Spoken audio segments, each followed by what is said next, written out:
Welcome to Bucco Media, Man of Style. Bucco Media is your style channel where we will continuously provide you with advice that will enable you to build a wardrobe for where you are going and stay well dressed for your lifestyle at all times. We are dedicated to enabling you to be confident and project a signature image that's all your own. We provide unparalleled service, fit, quality, and convenience right in your home or office. Like us on our Facebook page, Bucco Couture Mobile, or Bucco Couture on YouTube to hear the answers to your questions and to get our cutting-edge fashion advice. Good afternoon and welcome to another version of Ask Bucco, straight from the Bucco Boutique. We want to thank you again for joining us, and today's question is about wools. What's better, 110s, 120s, 130s, on up to 220s?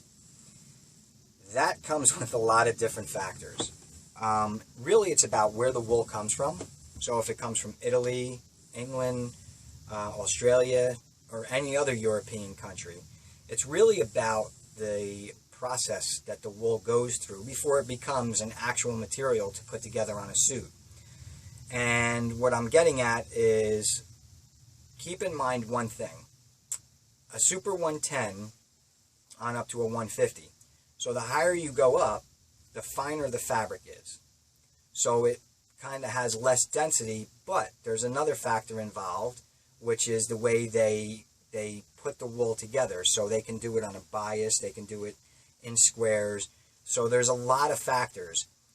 Most people will lean, if you're out there and you're buying your finer suits, will lean towards the Italian fabrics or some of the English fabrics such as Holland and Cherry, Zegna fabrics, Loro Piana fabrics from Italy. They focus on a lot of those fabrics. But also remember that some of those people are buying fabrics from other Italian mill houses.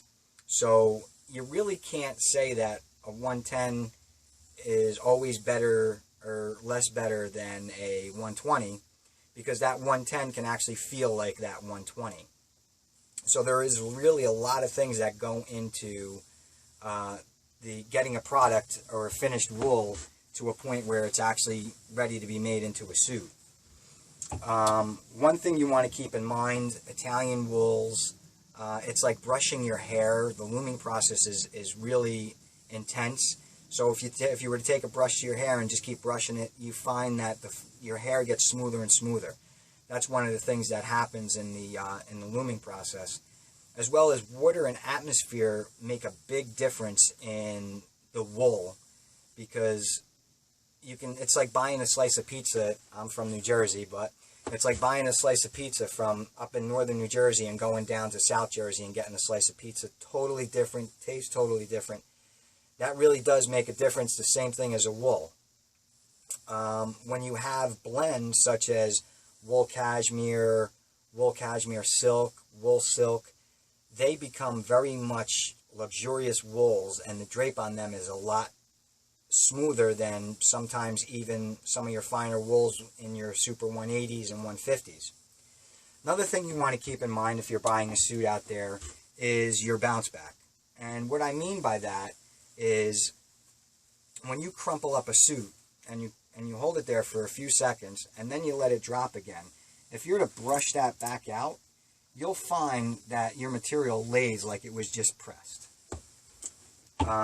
That's what we call bounce back. That means that the fabric has really good substance and it has nice density. Even though it's a 180, it can have that. Another thing you want to keep in mind, when you buy the less expensive fabrics that come from China and all those other places, you'll find that as you're dry cleaning them, they start to get a shine here. What's happening is your dry cleaner is actually pressing that fabric down so hard with so much heat and so much steam, and it actually kind of burns out and dries out the fibers. So when you're dealing with very luxurious wools, always remember, you don't need to dry clean it that much. Febreze is a very, very good option when you take your jacket off. It does wonders. It adds a little moisture to the wool. So in short, really what we're looking at is what's better, a 110 on up to a 180. You really sometimes can't differentiate. Always make sure that your clothier or your store educates you on the fabric that you're buying, especially if you're spending more than $2,000 on a suit. You want to know what you're buying and the longevity of that suit.